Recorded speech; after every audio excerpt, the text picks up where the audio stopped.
pengkondisian itu membentuk sebuah ritual. Kalau nggak pakai masker takut mati gitu misalnya. Orang merasa tidak nyaman jika tidak melakukan ritual tersebut.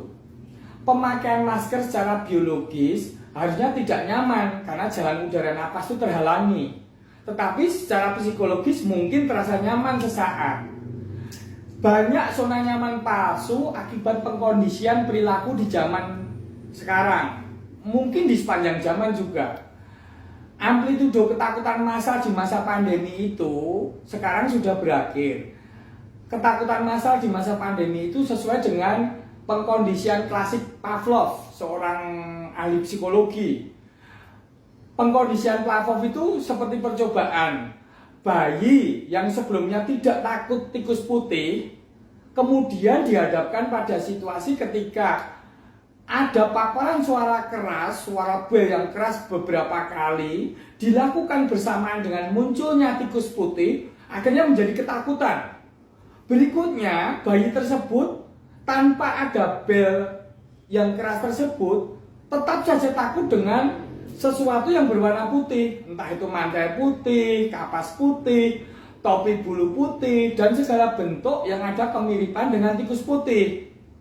Fobia terhadap tikus putih itu berangsur menghilang setelah paparan melihat warna putih tersebut dikondisikan lebih sering tanpa eksposur suara keras.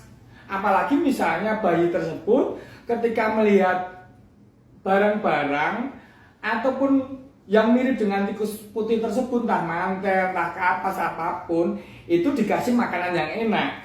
Lama-lama bayi tersebut tidak takut dengan warna putih. Jadi untuk rekan-rekan, jika masih muda dan kemudian tidak punya komorbid, silahkan tidak pakai masker, apalagi di luar ruangan. Apalagi olahraga kalau pakai masker itu jelas malah mengurangi kualitas dari olahraga tersebut. Tetapi tetap prinsip kesehatan itu sebenarnya jikalau banyak A, seimbang dan cukup. Tidur cukup 7 jam, 8 jam. Nutrisi cukup, terus kemudian aktivitas fisik yang cukup dan tidak mager. Ketika keseimbangan 3 hal tersebut sudah dilakukan dengan baik, ya tidak harus pakai masker, oke aja. Ya kalau sakit ya istirahat gitu aja. Toh sebagian besar masyarakat kita juga sudah divaksin, dan kemungkinan yang sudah 3 tahun ini pandemi sudah terbentuk herd immunity, kekebalan kelompok.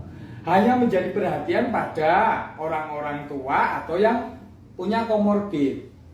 Tetapi kalau udah orang tua yang sistem kekebalan tubuhnya turun atau punya komorbid itu entah itu penyakit autoimun ataukah itu diabetes, hipertensi sedang berat, atau punya penyakit jantung dan lain-lain misalnya, ya silakan kalau mau pakai masker, apalagi di musim sakit, misalnya musim flu atau musim banyak penyakit batuk pilek, atau pas ada perubahan cuaca ke musim hujan. Itu kalau mau pakai boleh, nggak pakai juga nggak apa-apa. Tapi ya kalau yang wajib pakai masker misalnya itu ya yang sakit supaya tidak nularin ke orang lain.